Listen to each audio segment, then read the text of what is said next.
নমস্কার বন্ধুরা, সবুজে ভরা বাংলায় আপনাদের প্রত্যেককে স্বাগত জানাই। আশা করি আপনারা সকলে খুব ভালো আছেন ও সুস্থ আছেন এবং ভগবানের প্রার্থনা করি সারা জীবন আপনারা খুব ভালো থাকুন এবং সুস্থ থাকুন।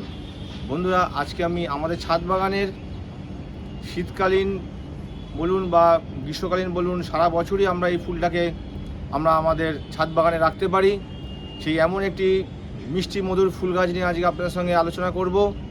যে ফুল গাছটা আমরা লাগানোর পর থেকে 2 থেকে আড়াই মাসের মধ্যে আমরা সেই গাছ থেকে ফুল পেয়ে যাব এবং যখন ফুলটা যখন পুষ্পটিত হবে তখন কিন্তু আমাদের মন একদম ভরে যাবে এবং আমাদের ছাদ বাগানকে একদম মিষ্টিময় করে তুলবে এই ফুলটা। সেই ফুলটার নাম হচ্ছে সূর্যমুখী। আপনারা জানেন যে এই সূর্যমুখী ফুলটা শীতকালীন যারা চাষ করেন তারা বীজের জন্য করেন এবং সারা বছরই এই সূর্যমুখী ফুল গাছটা আমরা চাষ করতে পারি। এটা দু ধরনের হয়, একটা খুব বড় ধরনের হয় এবং একটা ছোট ছোট ধরনের হয়। খুব বড় ধরনের যেটা সেটা চাষের কাজে ব্যবহার হয়, যেটা বীজ আমরা তেল পাই যে বীজটার থেকে, এবং একটা ছোট ছোট আকারেরও সূর্যমুখী হয়। তা আমি আমার এক ভাইয়ের কাছ থেকে আমি এই বড় বীজটা জোগাড় করেছি। তারা এই সূর্যমুখী বীজটা চাষ করেছে ফুলটাকে, তাই সেই ভাই আমাকে এনে দিয়েছে, তাকে আমি অনেক অশেষ ধন্যবাদ জানাই সেই ভাইকে। তাই আজকে আমি আমার এই টবে কিছু সূর্যমুখী বীজ লাগিয়েছি এবং কিছু আপনাদের সামনে আমি টবে লাগিয়ে দেখাবো এবং মাটিতেও কিছু করব। আমার ইচ্ছা এই সূর্যমুখী ফুলটা আমি এখন এই গরমের সিজনে আমি ছাদে ভরিয়ে তুলব। বন্ধুরা দেখে নিন, আমি এই ছোটো ছোটো টবে আমি কিছু সূর্যমুখী বীজ পুঁতেছি। তার আগে আপনারা দেখুন, আমি দেখিয়ে দিচ্ছি। দেখুন, এইখান থেকে আমি সূর্যমুখী বীজ বসিয়েছি। এখানে পর করে একদম ছাদ বাগানে আমার এই ছাদে আমি রেখেছি 35খানা রেখেছিলাম, কিন্তু আমি একটু আগে নিচে যাওয়াতে দেখি কাগে এই টবগুলো থেকে খুঁড়ে ভাবছে কিছু খাবার আছে, তাই ওরা খুঁড়ে 4খানা টব নিচে ফেলে দিয়েছে। এখানে 31টা আছে, আমি টোটাল 40টা রাগ করবো ভেবেছিলাম এবং মাটিতেও আমি অনেক কিছু করবো, অনেক সূর্যমুখী করবো, প্রায় 100খানা সূর্যমুখী লাগাবো আমি। তাহলে বন্ধুরা দেখুন, এই সূর্যমুখীর বীজটাকে আমি এখানে রেখেছি এবং উপরে আমি ভার্মি কম্পোস্ট পাতা সার হিসাবে দিয়েছি। তাই ওরা কাকেরা বুঝতে পারিনি, ভেবেছে কিছু খাবার আছে, তাই খুঁড়ে খেতে গিয়ে টবগুলোকে ফেলে দিয়েছে। তো যাই হোক বন্ধুরা, চলুন কীভাবে আমি এই বীজগুলো লাগিয়েছি তার আগে একটু আমি আপনাদের সামনে দেখি। বন্ধুরা, আজকে যদি আমার ভিডিওটা আপনাদের ভালো লেগে থাকে তাহলে একটা লাইক করে দেবেন। আর যে সকল বন্ধুরা আমার আজকে নতুন ভিডিও দেখছেন তাদেরকে করজোড়ে আমার অনুরোধ, আপনারা আমার সবুজে ভরা বাংলা ইউটিউব গার্ডেনিং চ্যানেলটাকে সাবস্ক্রাইব করে পাশে থাকা বেল আইকনটাকে প্রেস করে দেবেন, যাতে যখনই আমি কোনো ভিডিও আপলোড করব সর্বপ্রথম আপনি দেখতে পারবেন। আর গার্ডেনিং সংক্রান্ত যদি কোনো সমস্যা দেখা দেয় আপনার, আপনি আমাকে কমেন্টের মাধ্যমে জানাবেন, আমি 100% নির্ভুল উত্তর দেওয়ার চেষ্টা করব। তাহলে বন্ধুরা চলুন, এবার আমি 5খানা টব নিয়েছি। এই 6খানা টব কীভাবে এই বীজগুলোকে আমরা রোপণ করব এবং সেই বীজগুলো থেকে যাতে একদম 100% যাতে এই বীজগুলো আমাদের টবে ফোটে তার চেষ্টা করব। তাহলে বন্ধুরা চলুন। দেখুন বন্ধুরা, আমি এই 4 ইঞ্চি টব 6খানা টব এখানে নিয়েছি। আপনারা এইভাবে নেবেন 6খানা টব। আমি ধরুন 6খানা টব 4 ইঞ্চি টবের ভাগ দেখাচ্ছি আমি। দেখুন 6খানা টবের মধ্যে আমি 4খানা টবে মাটি নিয়েছি আর 2খানা টবে আমি পাতা পচা সার নিয়েছি। আমার এখানে প্রচুর পাতা পাওয়া যায়, তাই আমি পাতা পচা সারটা ইউজ করি। ভার্মি কম্পোস্টের থেকে খুব ভালো কাজ হয় আমার হিসাবে। তাই বন্ধুরা দেখুন, আমি এই 4টে টব মাটি নিয়েছি। দেখুন, 1 টব,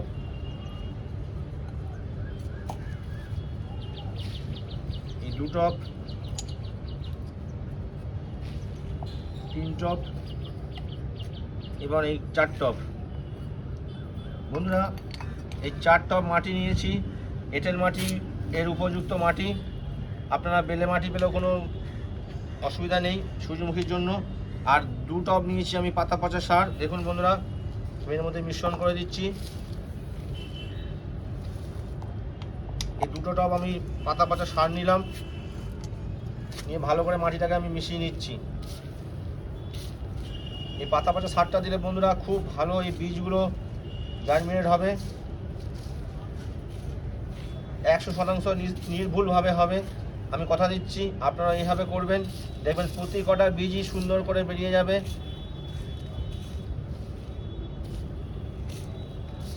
এবং 4 দিনের মাথায় যদি ঠিকমতো আপনারা এই টবগুলোকে জল দিতে পারেন বা যেন ড্রাই না হয়ে যায় সেই দিকে নজর রাখতে পারেন, তাহলে কিন্তু 4 দিনের মধ্যে প্রতিটা বীজ আপনাদের সব অঙ্কুরোদ্গম হয়ে যাবে।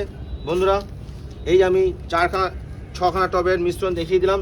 এরপর আমি দেখিয়ে দিই যে কীভাবে আপনারা এই টবগুলোর ভেতরে বীজগুলো রোপণ করবেন। একটু করে অল্প করে বালি দিয়ে আপনারা প্রথমে এই খোলামকুচিটাকে আপনারা আটকে দেবেন। দেখুন বন্ধুরা, প্রতিটা টবে আমি খোলামকুচি দিয়েছি একটা করে। আপনারা এই খোলামকুচি দিয়ে বালি একটু চাপা দিয়ে দেবেন। আপনারা সবাই জানেন, তবু আমি একবার বলে দিচ্ছি।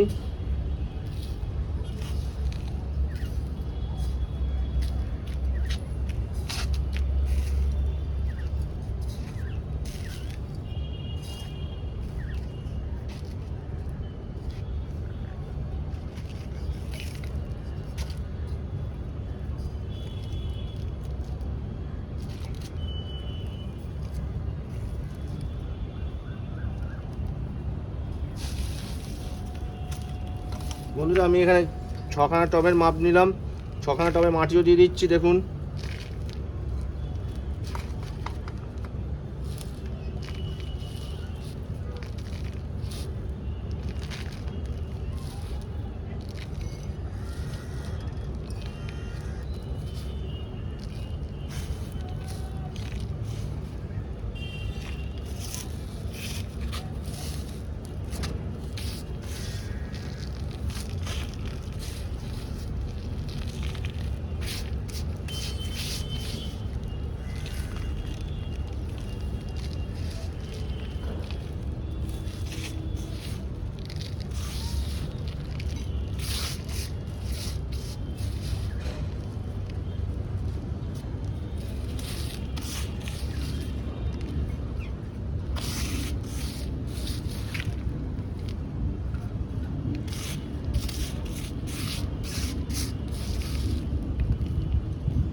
বন্ধুরা, আমার এই 6টা টবের মাটি দেওয়া হয়ে গেল।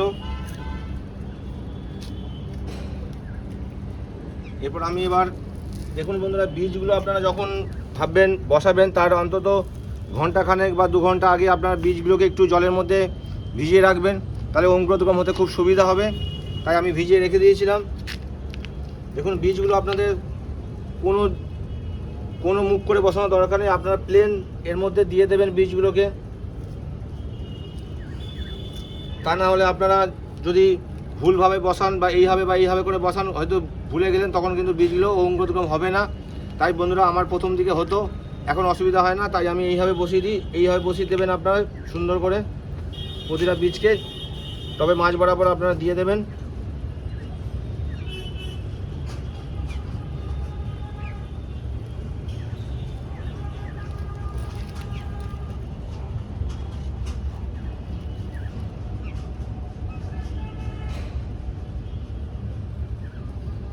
বন্ধুরা, আমার 6টা টবের মাপ, এই 6টা টবের মাপ হয়ে গেল। 6টা টব দিয়ে দিলাম। এরপরে হচ্ছে আসল কাজ। এই বীজটাকে সুন্দর করে অঙ্কুরোদ্গম করাতে হলে আমাদেরকে এর ওপর একটা হালকা লেয়ার দিতে হবে। আমি এই লেয়ারটাকে একটা ধানের তুষ আছে, সেই তুষটা আমি দিই। তুষটা ওখানে আছে, আমি নিয়ে আসছি, আপনারা সঙ্গে থাকুন।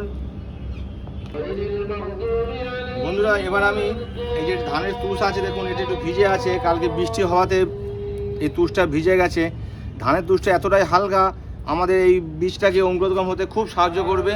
তাই আমি এই ধানের তুষটাকেই দেবো। আপনারা যদি পাতা পচা সার থেকে দিতে পারেন, বা হালকা মাটি লেয়ার, ধুলো মাটিগুলো আপনারা এর উপরে হালকা করে একটা লেয়ার দিয়ে দেবেন, যাতে কোনো রকম যেন চাপ সৃষ্টি না হয় অঙ্কুরোদ্গম, তাহলে হতে কিন্তু একটু খুব মুশকিল হয়ে যাবে। তাই বন্ধুরা, আমি আমাদের এই ধানের তুষগুলো আমি হালকাভাবে দিয়ে দিচ্ছি,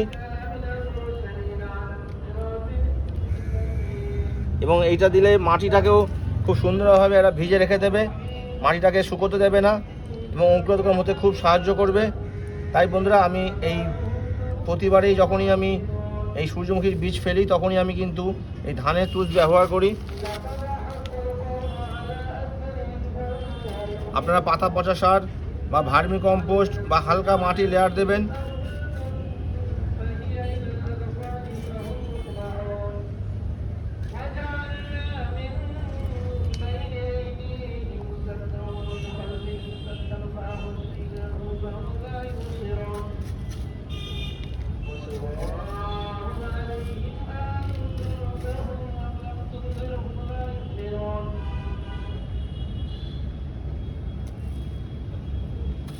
বন্ধুরা দিয়ে দিলাম আমি এই ওপরে চাপান সারটা বা চাপানটা দিয়ে দিলাম। এরপর একটু আমরা এই মাটিটাকে একটু ভিজিয়ে দেবো। আপনারা এইভাবে ভিজিয়ে দেবেন মাটিটাকে।